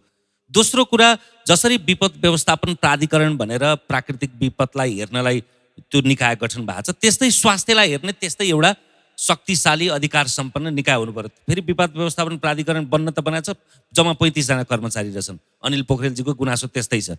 त्यस्तो मात्रै नहोस्, संरचना नहोस्, जनशक्ति सहितको, अधिकार सहितको, अख्तियारी सहितको। तेस्रो भने चाहिँ यो स्वास्थ्य ऐनलाई एउटा स्वायत्त ऐन बनाउनु पर्यो। स्वायत्त भने सरकारबाट विकसित भएको भन्न खोजे होइन, तर त्यो अरू ऐनले गाइड नगर्ने, त्यो स्वास्थ्य क्षेत्रलाई हेर्ने छुट्टै किसिमको ऐन बनाउनु पर्यो भन्ने करिब करिब तिनैजनाको यो संवादबाट आएको निष्कर्ष जस्तै देखिन्छ। चौथो पेटबोलीमा आएको कुरा के हो भने जनशक्ति मात्रै होइन, यो विशिष्टीकृत जनशक्ति हो, प्राविधिक जनशक्ति हो। यसमा गरेको समयको लगानी, अर्थतन्त्रको लगानीदेखि लिएर त्यसले दिने आउटपुटसम्मलाई हेर्दाखेरि अहिले भएको विद्यमान पारिश्रमिकले चिकित्सक भएर, सरकारी चिकित्सक भएर टिक्न सकिँदैन। यी कुराहरूमा के गर्न सकिन्छ? ठिकाजी, दरबन्दीभन्दा पहिला मेन्टालिटी चेन्ज गर्नुपर्छ। मेन्टालिटी चेन्ज नगर्यो भने जति दरबन्दी भयो नि जनताले सेवा पाउँदैन। यो तितो र यथार्थ कुरा हो कि जनताको सेवा गर्नुपर्छ मैले स्वास्थ्य क्षेत्रबाट भन्ने समग्र मेन्टालिटी हामीले बनाउनुपर्छ। त्यसमा सेवा र सुविधाको कुरा आउँदा कति हो सेवा सुविधाको एउटा हामी सम्झौता गर्न सक्छौँ। कस्तो सेवा सुविधा दिँदा उहाँले 24 घन्टा सेवा दिनुहुन्छ र कति बिरामी हेर्नुहुन्छ, कति बिरामी हेरे बाबत प्रति बिरामी उहाँलाई थप के विशेष सुविधा दिनुपर्छ। म त तयार छु। जनताले सेवा पाउँछ भने त्यो गर्न तयार नेपाल सरकार तयार हुन्छ, स्वास्थ्य मन्त्रालय तयार हुन्छ, अर्थ मन्त्रालय तयार हुन्छ। पहिलो कुरा यो हो। अब दरबन्दी पनि छ, मैले अघि भनिसकेँ, दरबन्दीको तरिका मैले भनिसकेँ कि प्रत्येक पालिकामा MBBS डाक्टरहरू चाहिन्छ, अहिले छैन। त्यो डाक्टरहरू 10 जना पढ्ने व्यवस्था हामी गरिदिउँ। अहिले पढाएकालाई त्यहाँ पठाउँ। अहिले पढाएको पनि पर्याप्तै छन्। हामीले 1 वर्ष गर्ने, 2 वर्ष गर्ने, त्यसपछि विदेश पनि गए पनि हुने भन्ने खालको नीति बनाएका छौँ, छुट दिएका छौँ। त्यसले जनताको सेवा भइरहेको छैन र नयाँ शक्ति 4 वर्षमा तयार हुँदै गर्दा अहिले भएकोलाई हामी पठाउन सक्छौँ। पालिकालाई मजबुत बनाउनुपर्छ र अहिलेको नीतिमा प्रदेश अस्पतालबाट टेलिमेडिसिन पनि त्यहाँ सुरु गर्ने विज्ञहरूले भन्ने कुरा पनि छ। अहिले त्यसरी त्यहाँ भएको जनशक्ति र विज्ञहरूलाई जोडेर पनि हामी तत्काल काम गर्न सक्छौँ। पहिलो कुरा दरबन्दीसँग यो हो। दरबन्दी आवश्यकतामा हामी थप्दै जानुपर्छ, त्यसमा लगानी बढाउनुपर्छ, त्यसमा कुनै दुविधा छैन ममा। त्यसै गरी स्वास्थ्य क्षेत्रका यस्ता महामारीहरूलाई आउँदा पूर्व तयारी समेत गर्ने गरी र अनुसन्धात्मक कामहरूलाई समेत त्यसले जोड्ने गरी, अनुसन्धान गर्ने निकायहरू फरक हुन्छन्, तिनलाई समेत जोडेर अगाडि जाने गरी अनुसन्धान केन्द्रित भ्याक्सिन बनेको डाक्टर साहबलाई थाहा होला नेपालमा कहिले 2018 सालमा बनेको भन्ने मैले सुनेको छु।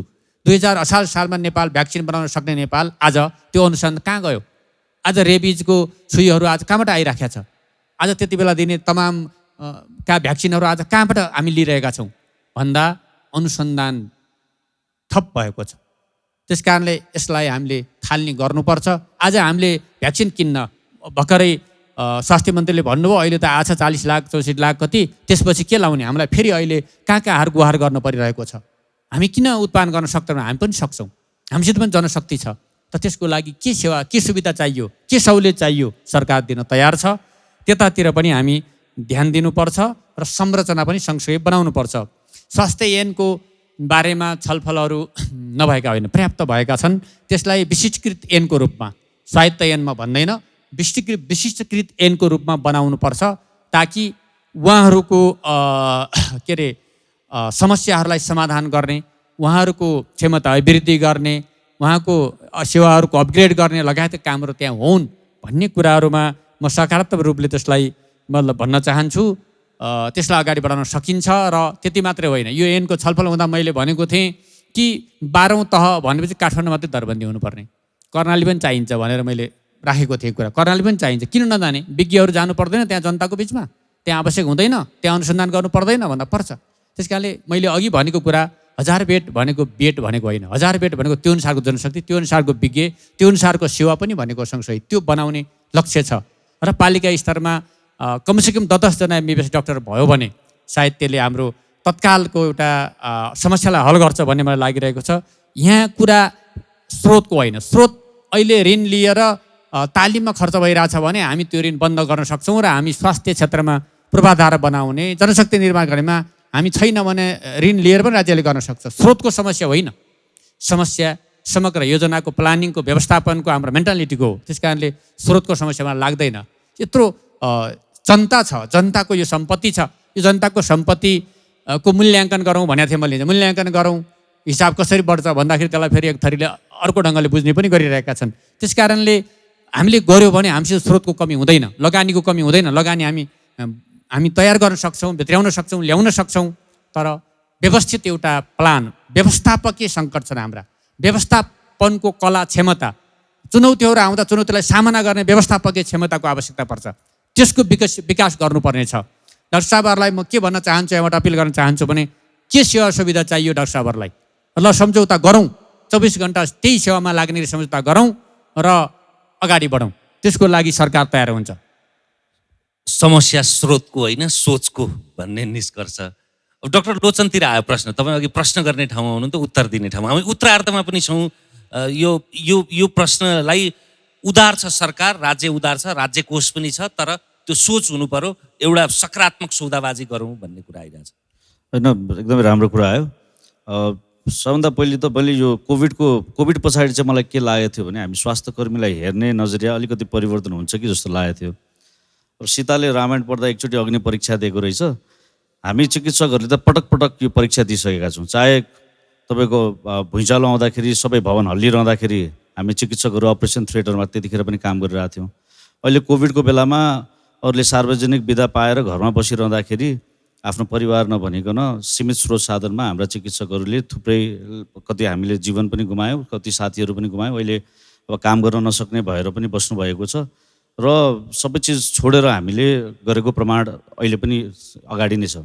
र जुन बेलामा मैले अघि भुइँचालोको कुरा आएँ, कोभिडको कुरा आयो, त्यो बेलामा बाहिरबाट सहयोग नआएको बेलामा यहीँका चिकित्सक स्वास्थ्यकर्मीहरूले आफूलाई प्रमाणित गरेको हो। त्यस कारणले गर्दा हाम्रो मेन्टालिटी क्लियर छ, हाम्रो सोच क्लियर छ। हामी सेवा गर्ने भनेरै यो पेसामा आएका हौँ, सेतो कोट लगाएर, र यसमा हामीले पटक पटक हामीलाई प्रमाणित गरेका छौँ। र मैले चाहिँ अब 2 जना मन्त्रीज्यू यहाँ पाएको बेलामा यो अवसरमा अब अर्को परीक्षा यस्तो फेरि अर्को महामारीमा फेरि हामीले दिनु नपरोस्, र हाम्रो यसमा के छ भने हामी जनताको सेवाको लागि छौँ भन्ने कुरा हामीले त्यो कुरा यथेष्ट रूपमा प्रमाणित गरेका छौँ। चाहे के भन्छ सरकारी डक्टर्सहरू हुन् या प्राइभेटका, दुइटै क्षेत्रले अब के भन्छ यो कमन इस्यु हो, यो अहिले देशको मुद्दा हो, नागरिकको ज्यानको मुद्दा हो भन्ने कुरा राखेर कसैको सहयोग नलिकन यहीँका सीमित स्रोत साधनबाटै हामीले काम गरेर हाम्रो सोच जनताप्रति हामी वफादार छौँ, उहाँको जीवनप्रति भन्ने। दोस्रो कुरा अब के हो भनेदेखि प्राइभेट प्र्याक्टिसमा जानुपर्ने अथवा अस्पतालमा त्यहाँ गर्नुपर्ने त्यो हाम्रो बाध्यात्मक परिस्थिति हो। कारण के भनेदेखि मलाई पनि 5 बजेपछि घरमा बसेर केटाकेटीसँग खेल्न मन लाग्छ होला, सिनेमा हेर्न मन लाग्छ होला, सुत्न मन लाग्छ, तर म 5 बजेपछि बाध्यात्मक रूपमा क्लिनिकमा जानु परेको छ। किनभने मलाई अघि तपाईँले भनिहाल्नुभयो 42-44 हजारको कट्टा गरेर आउने 38 हजारले आजको यो के भन्छ भनौँ न हाम्रो यो महँगी यो अहिलेको परिस्थिति सबैलाई थाहा छ कि त्यसले कुनै पनि डक्टर या कसैको पनि परिवारलाई त्यो पुग्ने अवस्था होइन।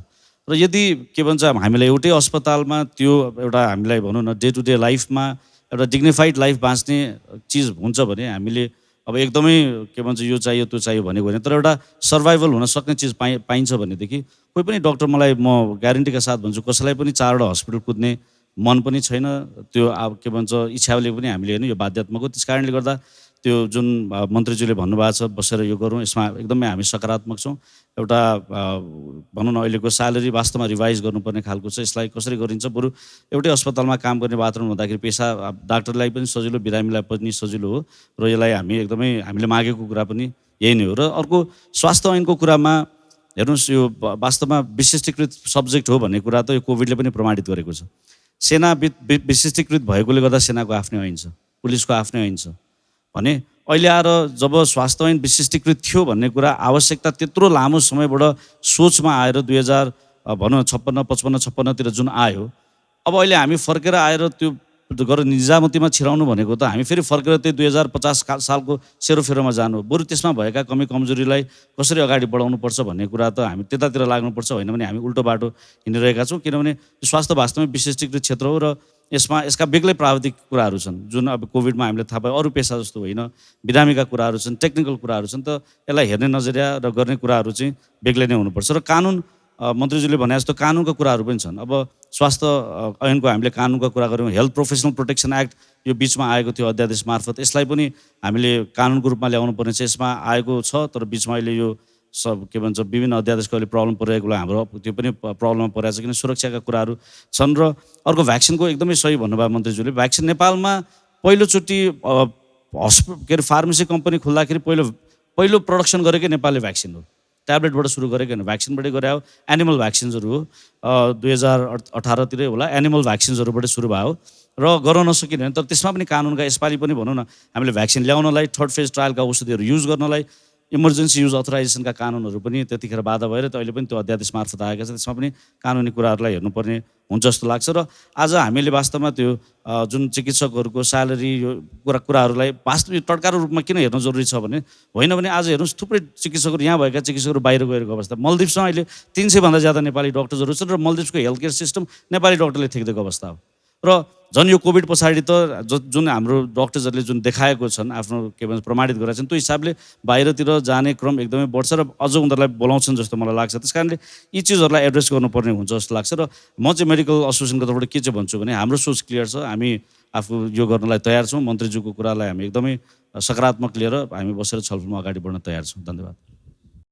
टिकाजी, मैले यहाँ डाक्टर साहबले विषयलाई आफूमा केन्द्रित गर्नुभयो, कृपया त्यसो नगर्नमा आग्रह गर्न चाहन्छु। सोच भनेको डक्टरहरूको सोच भनेको होइन, कानुन डक्टरहरूले बनाउने होइन, कानुन निर्माण हुनु पऱ्यो नि, त्यो संस्था डक्टरहरूले बनाउने होइन, राज्यले बनाउनु, सरकारले बनाउनु पऱ्यो। त्यो आवश्यक छ भने महसुस हुनु पऱ्यो। बजेट छुट्याउने डक्टरहरूले होइन, मन्त्रालय होला, सरकारले होला। त्यो सोच, जनतालाई सेवा दिने सोच हुनु पऱ्यो भन्ने पहिलो कुरा मैले भनेको, समग्रमा भनेको मैले, डाक्टर साहबकै कुरा मैले गरेको। तर डाक्टरहरूप्रति हेर्ने नजरिया तपाईँहरूले गरेको, कोभिड हामीले गरेको हो, हामीलाई बचाएको तपाईँहरूले हो। अहिले त्यो कसले, त्यो घाम जत्तिकै छर्लङ्ग छ, त्यसमा प्रश्न होइन। प्रश्न के हो भने समग्र हाम्रो मेन्टालिटी भन्ने बित्तिकै डक्टरको भने आएन मैले, समग्र हाम्रो प्रणालीको अहिले किन एउटै भयो त, दुईवटा ऐन एउटै भयो, त्यसमा हाम्रो ठुलो डिस्कसन भएको छ। निजामती ऐन र स्वास्थ्य ऐन किन एउटै भयो, सोचको कुरा होइन यो। किन भन्दाखेरि यहाँ आएर बडुवा सडुवा अर्को त्यहाँ छ नि दुई थरी, डक्टरहरू भयो भने एक थरी हुन्छ, अर्को हुन्छ भन्ने खालका सोचहरू छन्। त्यस कारणले हामीले मेन्टालिटी चेन्ज नगरिकन यो दरबन्दीले मात्रै हुँदैन भन्ने अर्थमा मैले भनेको कुरा हो। डक्टरहरूले कोभिडमा गर्नुभयो कि भएन भन्ने प्रश्न सायद कोही मूर्खले पनि गर्दैन होला यति बेला। त्यस कारणले त्यतातिर नभएर समग्र हामीले अहिलेको यो मौलिक अधिकार, जनताको मौलिक अधिकारको प्रश्नलाई सम्बोधन गर्न सक्ने हुनुपर्छ समग्रमा। र डक्टरको पाठमा आइपुग्दा मैले भनेको कुरा के हो भने, मैले त के भने डक्टरलाई कति दिने हो दिउँ, उहाँसँग छलफल गरौँ र दिउँ। हामी त्यो अन्यत्र खर्च गरिरहेका छौँ, डक्टरलाई लगानी गऱ्यो भने 2 लाख 4 लाख 5 लाख कति उहाँले सेवा दिनु, त्यो विज्ञता विशेषज्ञता र सेवाको आधारमा होला। त्यसलाई फिक्स गरौँ। त्यो दिन तयार किन नहुने, त्यो दिन तयार नहुने अनि के गर्ने त भन्दाखेरि त्योभन्दा ठुलो खर्च गर्ने। अहिले स्वास्थ्यमा बजेट कम खर्च भएको छ, तर स्वास्थ्यको लागि त्योभन्दा बढी खर्च गर्नु परेको छ। भर्खरै अस्ति नेपाल सरकारतर्फबाट मैले केही प्रस्तावहरू पेश गरेँ, अगाडि राखेँ। बिरामीहरूको बारेमा भत्ता, विभिन्न औषधि खर्च भनेर मृगौला, मुटु होइन अन्य रोगहरूको लागि 5वटा रोगको लागि बजेट छुट्याउनु पऱ्यो नि त। किन? स्वास्थ्यमा आवश्यक बजेट नछुट्याएको कारणले। स्वस्थ भए त त्यो पर्दैन थियो नि त, स्वस्थ भएन जनता। त्यस कारणले समग्र सोचको कुरा गरेँ, मेन्टालिटीको कुरा गरेँ मैले, र स्थानीय तहलाई अधिकार दिने कुरा मैले गरिरहेको छु। त्यस कारणले समग्र सोचको कुरा गरेको, डक्टरहरूको सोचको मैले कुरा गरेको होइन। डक्टरहरूको पाठबाट पनि केही कुराहरू सच्याउनु पर्ने छ, यो भन्दै भन्छु होइन, समग्रमा होइन, होला नि अंशमा त त्यो पनि सँगसँगै गर्नुपर्छ। र त्यसलाई पनि सच्याएर अगाडि जाने हो भने राज्यले डक्टरलाई सेवा सुविधा पर्याप्त दिनुपर्छ भन्ने मेरो मान्यता। किन? त्यो विज्ञताको आधारमा, सेवाको आधारमा जनताको सुरक्षाको लागि गर्ने प्रश्न हो। त्यस अर्थबाट मैले भनेको कुरा म यहाँ स्पष्ट गर्न चाहन्छु। धन्यवाद। अब अन्त्यमा स्वास्थ्य राज्य मन्त्रीज्यू, उठेकै विषयमा के गर्न सकिन्छ तपाईँको कार्यकालमा, अथवा यो सरकारले फर्केर हेर्दाखेरि के दिएर जान्छ? निश्चय पनि एउटा कानुन चाहिँ स्पष्ट कानुन बनाउन जरुरी छ। अब जस्तो कि त्रिभुवन युनिभर्सिटी अन्तर्गतको टिचिङ हस्पिटल अब शिक्षा मन्त्रालय अन्तर्गत छ। कुनै कुनै अटोनोमस भनेर हामीले प्रतिष्ठानहरूलाई दियौँ। कुनै ठाउँमा सरकारी हस्पिटलहरू छ भन्दाखेरि यसलाई कानुनमा स्पष्ट नबनाइकन हुँदैन। मैले अघि नै भनिसकेँ कि एकीकृत हामीले सङ्घीय कानुन तलदेखि माथिसम्म स्वास्थ्यको स्पष्ट बनाएन भने यो भद्रगोल हुन्छ। यसलाई चाहिँ कानुन चाहिँ स्पष्टधार, जस्तो कि टिचिङ हस्पिटलमा स्वास्थ्य मन्त्रालय अन्तर्गतको हुनुपर्छ जस्तो मलाई लाग्छ। किन अरू मुलुकमा संसारभरि चाहिँ गएर शिक्षा मन्त्रालय अन्तर्गत चाहिँ त्यसरी हेर्ने होइन, स्वास्थ्य अन्तर्गतको स्वास्थ्यमा आउनु पर्यो जस्तो मलाई लाग्छ। र भएको यो संस्थाहरूमा पनि एउटा छाता होइन, जस्तो कि अहिले हेर्ने हो भने 3वटा हामीले बनायौँ, सरकारको हामीले प्रतिष्ठानहरू बनायौँ, तर सबै प्रतिष्ठानहरू अप्ठ्यारो स्थितिमा छ। भन्दा प्रतिष्ठानलाई गभर्न गर्ने एउटा छुट्टै कानुन बनाउनु जरुरी छ। त्यसलाई चाहिँ अब सबै प्रतिष्ठानहरू भोलि गएर खुल्ला, भोलि गएर चाहिँ मेडिकल कलेजहरू खुल्छन् भने एउटा चाहिँ छुट्टै किसिमको यिनलाई गभर्न गर्ने कानुन चाहिँ प्रतिष्ठानहरूलाई हेर्ने कानुन बनाउनुपर्छ। र अर्को चाहिँ मलाई जहाँसम्म लाग्छ यो विकास समितिहरूलाई पनि समेट्ने गरी कानुन बनाएन भने भोलि अप्ठ्यारो स्थितिमा जान सक्छ। र कति दरबन्दी चाहिने हो, कति म्यान पावर चाहिन्छ, त्यो कुरो स्पष्ट हुनुपर्छ। हामीले बुझ्नु के जरुरी छ भने यो 21st सेन्चुरी हो। ज्ञान बुद्धि भएका मान्छेहरू संसारभरि उड्न सक्छन्, संसारभरि जान सक्छन्। तर हामीले राम्रो म्यान पावर यहाँ राख्ने हो भने यहाँ टिकाउन सक्नुपर्छ, सुविधा पनि दिन सक्नुपर्छ, ती व्यक्तिहरूको कदर पनि गर्नुपर्छ। भन्दा डाक्टर साहबहरूलाई पनि के भने एउटा सेवाको भावना, शिक्षा र स्वास्थ्य भनेको सेवा हो अनि डाक्टर साहबहरूले पनि भन्नु पर्यो। उहाँहरूलाई बाँच्ने आधार र उहाँहरूलाई पनि जुन किसिमको सुविधाहरू हामीले दिएको छौँ, कुनै पनि डाक्टर साहबहरू हेप्पी हुनुहुन्न। मैले दावासाथ भन्छु कि सरकारी हस्पिटलमा जस्तो धेरै पढेको, धेरै अनुभवी र धेरै राम्रो डाक्टर कहीँ पनि हुनुहुन्न। तर उहाँ सारा डाक्टरहरू किन प्राइभेट प्र्याक्टिस गर्न जानुहुन्छ भन्दाखेरि त्यो प्रश्न चिन्ह छ। किन हामी ती डाक्टरहरूलाई चाहिँ 1 हस्पिटल 1 डाक्टर भनेर राख्न सकिँदैन? उहाँलाई के सुविधा दिनु पर्यो? जस्तो कि बेलुका 9 बजेदेखि 3 बजेसम्म चाहिँ हामीले डाक्टर साहबहरूलाई हस्पिटलको काम दिउँ, उहाँलाई कति दिनुपर्ने हो, पैसा कति भत्ता दिनुपर्ने हो, हामीले स्पष्ट सरकारले सोचेर तपाईँ हामी सँगै बसौँ। अहिले दिएको पैसामा तपाईँलाई 100% थप्नुपर्ने हो कि जस्तो कि प्रतिष्ठानमा मेडिकल कलेजमा 100% थपिदिन्छ। कोही डाक्टरले बाहिर प्र्याक्टिस गर्न जान पाइँदैन, गयो भने त्यसलाई कारवाही गर्नु पर्यो। त्यस्तै हामीका पनि एकैचोटि नसकिएला तैपनि हामीका जस्ता त्यहाँ राम्रा डाक्टर साहबहरूलाई ती राख्नु पर्यो, ती सुविधा दिनु पर्यो, ती भत्ता दिनु पर्यो। र बेलुका कमसेकम चाहिँ गरिब जनताहरूलाई, निमुखा जनता र त्यस्तालाई पनि कमसेकम चाहिँ 2 बजे 3 बजेपछि चाहिँ हामीले छुट्टै ती डाक्टर साहबहरूले ती हस्पिटलमा चाहिँ काम गर्ने वातावरण सिर्जना गर्नु पर्यो। सारा मेडिकल कलेजहरूलाई पनि जिल्लाहरू जिम्मा दिनु पर्यो। यसको अलावा ठुल्ठुला हस्पिटलहरूमा एउटा प्लान बनाएको छौँ कि हामीले अहिले सरकारले कमसेकम सुविधा अनुभूत होस्। इमर्जेन्सी जानु बित्तिकै त्यहाँ कस्तो हुनुपर्ने इमर्जेन्सी, त्यहाँ एसी हुनुपर्ने कि त्यहाँ तुरन्तै ट्रिटमेन्ट हुनुपर्ने हो कि त्यो अनुभूत त्यसले गरोस्। यो ठुला यहाँ भएका 5-6वटा हस्पिटल चाहिँ कमसेकम चाहिँ डायग्नोस्टिक सेन्टर भनौँ न, त्यो आम्दानीको स्रोत पनि तीभित्र छ। कसरी ती हस्पिटललाई चाहिँ साधन स्रोत सम्पन्न बनाउने, ती विषयमा पनि हामीले छलफल गरौँ। यो धेरै चिज सम्भावनाको ढोका मैले देखेको छु। म विनम्र आग्रह के गर्न चाहन्छु भने हाम्रो लोचनजी, हाम्रो अध्यक्षज्यू, साथसाथै यहाँ धेरै विज्ञ डाक्टर साहबहरू हुनुहुन्छ, देश बनाऊँ, जनतालाई सेवा दिउँ, कमसेकम स्वास्थ्य क्षेत्रमा हामी आमूल परिवर्तन गरौँ। पक्कै पनि सरकारी संस्था भनेको राम्रो हो है, किन चाहिँ प्राइभेटमा जान्छन्? सरकारी चाहिँ अलिक कमजोरी भएर प्राइभेटमा गएको। ल भोलि गएर अहिले हेरौँ त, सारा अहिले वीर हस्पिटल एउटाको चाहिँ हाम्रो यो कोभिड हस्पिटल खोल्नु बित्तिकै सारा यो चाहिँ प्राइभेट हस्पिटलको चाहिँ आइसियु सुकेको छ। किन सुक्यो भन्दा त्यहाँ सुविधा छ। कमसेकम 100 बेडको हामीले आइसियु बनायौँ, 100 बेडको एचडिबी बनायौँ। अरू सुविधा छ भन्दाखेरि हामीले कमसेकम हाम्रा सरकारी संस्थाहरूलाई पनि साधन सम्पन्न बनाऊँ, सेवा दिउँ। सेवा यहाँ हुन्छ भने जनविश्वासहरू दिएर भोलि काम गरौँ, निश्चय पनि हामी सुधारको ढोकामा जान सकिन्छ। र म के आग्रह गर्न चाहन्छु भने सरकार एक्लैले गर्न सक्दैन। यहाँ एकदम विज्ञ डाक्टर साहबहरू हुनुहुन्छ, देशलाई माया गर्ने डाक्टर साहब हुनुहुन्छ, विदेशमा नगएर देशमै बस्ने डाक्टर साहबहरू हुनुहुन्छ। तपाईँ हामी बसौँ, कस्तो कानुन चाहियो, कति सुविधा चाहियो, कस्तो नीति चाहियो, सबभन्दा पहिले चाहिँ सरकारी संरचना काठमाडौँमा मात्रै होइन, प्रदेशदेखि स्थानीय तहदेखि त्यहाँ चाहिँ सुविधा कसरी गर्न सकिन्छ त्यो विषयमा हामीले चिन्तन र सोच बनाऊ। निश्चय पनि चाहिँ भोलिको दिनमा चाहिँ स्वास्थ्य क्षेत्र नेपालमा चाहिँ कमसेकम सरकारी स्वास्थ्य क्षेत्रमा राम्रो छ है भन्ने अनुभूत दिनको लागि चाहिँ सबै सबैको विशेष गरी एसोसिएसनदेखि लिएर स्वास्थ्यकर्मीदेखि लिएर यहाँका विज्ञ सरहरूको चाहिँ सोचको आवश्यकता छ। यसलाई राम्रो सोच बनाएर भोलिको दिनमा चाहिँ स्वास्थ्य क्षेत्रमा आमूल परिवर्तन हुने नियम कानुन ऐन सुविधा सारा बनाउँ जस्तो लाग्छ मलाई। मेरो भनाइ चाहिँ यही हो। हस्, तिनैजनालाई सहभागिताका लागि र संवादका लागि र सँगसँगै प्रतिबद्धताका लागि पनि आभार यहाँहरूलाई। हामीसँग हुनुहुन्थ्यो अर्थमन्त्री जनार्दन शर्मा, त्यसै गरी स्वास्थ्य राज्यमन्त्री उमेश श्रेष्ठ र नेपाल चिकित्सक सङ्घका अध्यक्ष लोचन कार्की। हामीले दिनभरिको यो विशेष गरी first NMA national health summit अन्तर्गत पेन्डेमिक प्रिपेयरनेस इन नेपाल भन्नेको पनि यो अन्तिम र सबभन्दा महत्त्वपूर्ण सेसनमा छलफल गऱ्यौँ। नेपाल मेडिकल एसोसिएसनको आयोजना र ब्रान्डवर्थ प्रालीको संयोजनमा भइरहेको यो कार्यक्रमको यो विशेष श्रृङ्खला यति नै। नमस्कार। पहिलो एनएमए नेसनल हेल्थ समिट 2021 का सम्पूर्ण सत्रहरूको अन्त्य सँगसँगै अब आयोजकको तर्फबाट क्लोजिङ रिमार्क्स र डेक्लेरेसन अगाडि राखिदिनु हुनका लागि म स्टेजमा निम्त्याउन चाहन्छु डाक्टर लोचन कार्कीलाई, प्रेसिडेन्ट नेपाल मेडिकल एसोसिएसन। नमस्ते।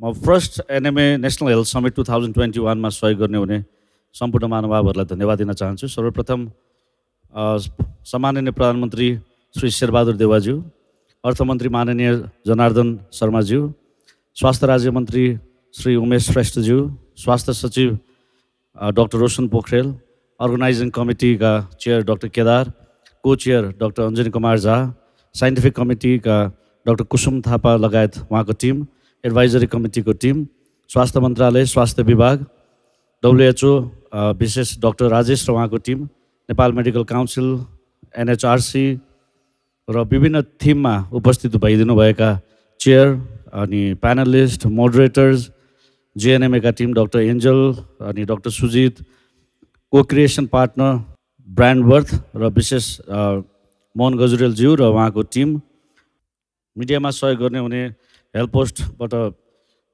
दीपक दाहालजी, सम्पूर्ण स्पोन्सर्स, सपोर्टर्स, उपस्थित सहभागीहरू र विशेष धन्यवाद मेरो नेपाल मेडिकल एसोसिएसनका एक्जिक्युटिभ बडी, नेपाल मेडिकल एसोसिएसनका स्टाफ परिवार, सम्पूर्ण यसलाई सफल पार्ने, सहयोग गर्ने, शुभेच्छा गर्ने विभिन्न सङ्घ संस्था र व्यक्तित्वहरूलाई म यस first Nepal medical association national health summit 2021 लाई सफल पारिदिनु हुन गर्नुभएको सहयोगको लागि विशेष धन्यवाद दिन चाहन्छु। र म यस सम्मेलनबाट निस्किएको यसको डिक्लेरेसन म पढेर सुनाउन चाहन्छु। नेपाल चिकित्सक सङ्घको पहिलो राष्ट्रिय स्वास्थ्य सम्मेलन 2078 मा हामी सम्पूर्ण पदाधिकारी र विज्ञ समूहको उपस्थितिमा कोभिड-19 को तयारी र प्रतिकार्यका विशेषमा गहन छलफल गरी यस घोषणापत्रमा सबैको सहमति व्यक्त गर्दछौँ। नेपालमा कोभिड-19 को जोखिम कामै छ। यसको असर स्वास्थ्य र गैर स्वास्थ्य क्षेत्रमा गम्भीर रूपमा परिरहेको छ। यसले ज्येष्ठ नागरिक, बालबालिका, गर्भवती र अर्घ मोर्चामा रहेर कार्य गरिरहेकाहरूमा विशेष असर परेको छ भन्ने नेपाल चिकित्सक सङ्घको निष्कर्ष छ। कोभिड-19 को महामारीका कारण ज्यान गुमाउन बाध्य भएका सम्पूर्णमा हामी हार्दिक श्रद्धाञ्जली व्यक्त गर्न चाहन्छौँ। साथै यस विषम परिस्थितिमा आफू र आफ्नो ज्यान जोखिममा राखेर अहोरात्र महामारीको रोकथाम, नियन्त्रण तथा उपचारमा खटिने सम्पूर्ण स्वास्थ्यकर्मी, सरसफाइकर्मी, सुरक्षाकर्मी, सञ्चारकर्मी लगायत यस कार्यमा महत्त्वपूर्ण योगदान दिनुहुने सम्पूर्णमा हार्दिक कृतज्ञता व्यक्त गर्दछौँ। स्वास्थ्य क्षेत्रमा जनशक्ति सबल, सक्षम र चुस्त स्वास्थ्य प्रणालीको मेरुदण्ड भएकोले यसको व्यवस्थापन र वृद्धि विकासको लागि स्वास्थ्य सेवा ऐनलाई परिमार्जन गर्दै र चिकित्सक ऐनको विकास गर्नुपर्दछ। महामारी लगायत अन्य जनस्वास्थ्य विपदको स्थितिको पूर्व तयारी र प्रतिकार्यको लागि सबल र सक्षम जनशक्तिको आवश्यकता छ। स्वास्थ्य क्षेत्रमा जनशक्तिको यथोचित प्रक्षेपण, वृद्धि विकास, सुविधा र सुरक्षाको व्यवस्था हुन जरुरी छ। कोभिड-19 महामारी र भविष्यमा आउन सक्ने यस्तै प्रकारका अन्य महामारीलाई रोकथाम तथा नियन्त्रण गर्नका लागि बहुपक्षीय सहकार्य अपरिहार्य छ। तसर्थ हामीले वर्तमान अवस्थालाई पार लगाउन र भविष्यमा आइपर्ने महामारी स्वत परिचालन हुने गरी स्वास्थ्य तथा जनसङ्ख्या मन्त्रालयकै नेतृत्वमा बहुपक्षीय संयन्त्रको निर्माण हुनुपर्दछ। महामारी प्रक्षेपण तथा निगरानीको निकाय बनाउन जरुरी छ। स्वास्थ्य प्रणाली तथा समग्र स्वास्थ्य क्षेत्रलाई नै मजबुत बनाउन आजकै दिनबाट नेपाल चिकित्सक सङ्घले अझ बढी संवेदनशील र जागरुक भई अन्य सहयोगी संस्था, व्यक्ति र सरकारलाई साथमा लिएर नेतृत्वदायी भूमिका निर्वाह गर्नेछ। कोभिड-19 जस्तो विश्व महामारीको समयमा आफ्नो क्षमता विकास नभएका कारणले गर्दा नै समयभन्दा सामान्य चिकित्सकीय वस्तु तथा सामग्रीको प्राप्तिका लागि नेपालले कति सङ्घर्ष गर्नु परेको छ भन्ने हामी सबैलाई थाहा भएको विषय हो। तसर्थ भविष्यमा आइपर्ने अन्य महामारीको तयारी गर्दा हामीलाई आवश्यक पर्ने सामग्रीमा आत्मनिर्भर हुने अवस्था सृजना हुनुपर्छ भन्ने नेपाल चिकित्सक सङ्घको ठहर छ। त्यसैले स्वास्थ्यसँग सम्बन्धित सामग्रीको स्वदेशमै उत्पादन गर्नका लागि सङ्घको तर्फबाट आवश्यक प्राविधिक तथा नीतिगत सहयोग हुनुपर्छ भन्ने हाम्रो बुझाइ छ। महामारीको समयमा सम्पूर्ण नागरिकलाई न्यायोचित रूपमा निःशुल्क खोप उपलब्ध गराउनु सरकारको जिम्मेवारी हो। यसका साथसाथै अन्य देशले सहयोग गरेको र खरिद गरिएको खोपको उचित भण्डारण र समतामूलक पहुँचको सुनिश्चितता गरिनुपर्छ। साथै सरकारले नेपालमा नै खोप उत्पादन गर्न सक्ने विषयमा सम्भाव्यता अध्ययन लगायत थप पहल गर्नुपर्ने देखिन्छ। भविष्यमा खोप वा अन्य औषधिको आपतकालीन प्रयोगका लागि आवश्यक पर्ने कानुनको निर्माण आजकै दिनबाट सुरु गर्नुपर्छ भन्ने पनि हाम्रो ठहर छ, ताकि भोलिका दिनमा कुनै पनि कानुन महामारी विरुद्ध लड्नका लागि बाधक नहुन्, बरु सहयोगी बनुन्। तसर्थ यो अवस्थामा सुधार गर्नुपर्ने धेरै कार्यमा हामी सहयोगी भूमिका निर्वाह गर्नेछौँ। सङ्घीय संरचनामा स्वास्थ्य प्रणालीलाई सुदृढ गर्दै जनताको स्वास्थ्य आवश्यकतालाई सम्बोधन गर्न तिनै तहका सरकारबीच पर्याप्त समन्वय र सहकार्यलाई अझै बलियो बनाउँदै अघि लानुपर्ने हाम्रो ठहर छ। यसका लागि कुशल नेतृत्वको विकास लगायत हरेक तहका सरकारको भूमिकाको स्पष्टता र यसका लागि चाहिने स्रोत र साधनको सुनिश्चितता गरिनुपर्दछ। नेपालको स्वास्थ्य प्रणालीलाई सुदृढ र सबल बनाउनका लागि अन्वेषण र आविष्कारलाई हामी सबै मिलेर प्रवर्धन गर्नुपर्दछ। महामारीमा सूचना प्रणालीलाई अझै वैज्ञानिक र प्रभावकारी बनाउँदै तथ्य र प्रमाणमा आधारित नीतिको विकास गरिनुपर्दछ। धन्यवाद। यसका साथसाथै हामी पहिलो एनएमए नेसनल हेल्थ समिट 2021 को अन्त्यतर्फ पनि आइसकेका छौँ। आज दिनभरि नै धेरै विषयहरूमा विज्ञहरूको अन्तर्क्रिया निकै नै राम्रो पनि रह्यो। हामी आशा गर्दछौँ यस समिटबाट अगाडि आएका कुराहरूमा ठोस कदमहरू पनि चालिनेछन्। हामीलाई आज दिनभरि नै AP1बाट लाइभ साथ दिनुभएकोमा दर्शकवृन्दहरूलाई पनि धेरै धेरै धन्यवाद। यहाँहरूले पनि धेरै नयाँ कुराको बारेमा जानकारी पाउनुभयो होला भन्ने हामीले आशा गरेका छौँ। र जाँदा जाँदै पुनः एकपटक यस महामारीको समयमा आफ्नो र आफ्नो परिवारको सुरक्षाका लागि यहाँहरूले राम्रोसँग मास्कको प्रयोग गर्नुहोला, नचाहिदो भिडभाडमा नजानुहोला र भिडभाडमा बाहिर जानै परे 2 मिटरको भौतिक दूरी कायम गर्नुहोला। सँगसँगै समय समयमा मिची हात धुन पनि नबिर्सनुहोला। हवस् त, नमस्कार, धन्यवाद। Nepal Medical Association presents First NME National Health Summit 2021. Pandemic Preparedness in Nepal. Date 25th September 2021. Time 10 a.m. to 5 p.m. Live on AP1 HD. Facebook page Nepal Medical Association. Organized by Nepal Medical Association. Supported by Nepal सरकार स्वास्थ्य तथा जनसङ्ख्या मन्त्रालय, स्वास्थ्य सेवा विभाग, राष्ट्रिय स्वास्थ्य शिक्षा, सूचना तथा सञ्चार केन्द्र, World Health Organization, Country Office for Nepal, Nepal Medical council, Nepal औषधि उत्पादक सङ्घ, Chemical and Medical Suppliers Association of Nepal, Save the Children, Nepal Health Research Council, KNP Japan, Japanको सर्वोत्कृष्ट healthy home pens, Association of International NGOs in Nepal, Norvik International Hospital, HAMS Hospital, Nepal Medical College Private Limited, Nepal Medicity Hospital, Asian Pharmaceuticals Private Limited, USAID, Suahara, America Nepal Medical Foundation, Advancing Healthcare in Nepal, Deurali Janta Pharmaceuticals, Lomas Pharmaceuticals, Nepal Pharmaceuticals, Quest Pharmaceuticals Private Limited, Salt Trading Corporation Limited, Time Pharmaceuticals, USAID, strengthening system for better health activity, स्वास्थ्यका लागि सक्षम प्रणाली, Universal College of Medical Sciences, Vega Pharmaceuticals, Alaka Hospital, Star Hospital, Universal College of Medical Sciences, the Lutheran World Federation, Fairmed Foundation Nepal, NLR Nepal, Water Aid, Midas Technologies, Adra Nepal. Co-creation partner Brandworth Private Limited.